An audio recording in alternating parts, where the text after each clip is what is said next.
দর্শক, রাজশাহী নার্সিং কলেজে আজ দ্বিতীয়বারের মতো কিন্তু শিক্ষার্থীরা কিন্তু তারা মানববন্ধন শুরু করেছে যে তারা এই নার্সিং কলেজে কিন্তু অধ্যক্ষ 3 মাস থেকে এই অধ্যক্ষ নিয়োগের দাবিতে কিন্তু তারা আজকে দ্বিতীয় দিনের মতো কিন্তু তারা আন্দোলন কর্মসূচি কিন্তু অব্যাহত রাখছে। তাদের কিন্তু বিভিন্ন রকম দাবি তারা জানাচ্ছে। এছাড়া তাদের বিশেষ করে দাবি যে 3 মাস থেকে কিন্তু অধ্যক্ষ নেই, এই অধ্যক্ষের দাবিতে কিন্তু তারা এই মানববন্ধনটা কিন্তু নিয়ে আসে। এই তারা যারা রাজশাহী নার্সিং কলেজ থেকে কিন্তু নিয়ে আসছে এবং তারা বিভিন্ন রকম স্লোগান দিচ্ছে। এখানে তারা শিক্ষার্থীদের ডাইরেক্ট অ্যাকশন বলে কিন্তু স্লোগান দিচ্ছে, আপনারা শুনতে পাচ্ছেন।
আমাদের দাবি, আমাদের হচ্ছে আগে অবগত আছেন আমরা হচ্ছে রাজশাহী নার্সিং কলেজের স্টুডেন্ট।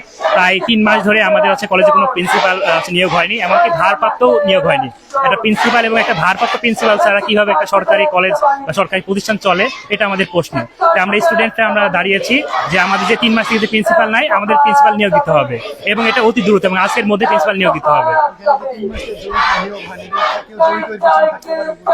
এই বিষয়টা আমরা স্টুডেন্টরা কিছু জানি না। আমরা স্টুডেন্ট খালি প্রতিষ্ঠানে একটা সেই প্রিন্সিপাল চাই, এটাই নিয়ে আমরা দাঁড়িয়েছি এবং এটা কার্যক্রম আমরা শুরু করছি গতকাল থেকে।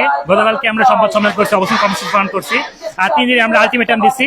তো আজকে দ্বিতীয় দিনে আমরা হচ্ছে বি স্যারের কাছে আসছি। এর আগে আমরা স্মারকলিপি পাঠাইছি আমরা রাজশাহী মেডিকেল ইউনিভার্সিটিতে এবং স্মারকলিপি পাঠাইছি আমাদের মন্ত্রণালয়ে ডিজিএনএম-এ। তারা ওনাদের কাছে স্মারকলিপি পাঠানোর পরে, লিখিত আকারে পাঠানোর পরে তারা কোনো দৃশ্যমান কোনো কিছু করেনি। তাই আজকে আমাদের একটাই যে আমরা প্রিন্সিপাল নিয়ে এখান থেকে যাবো।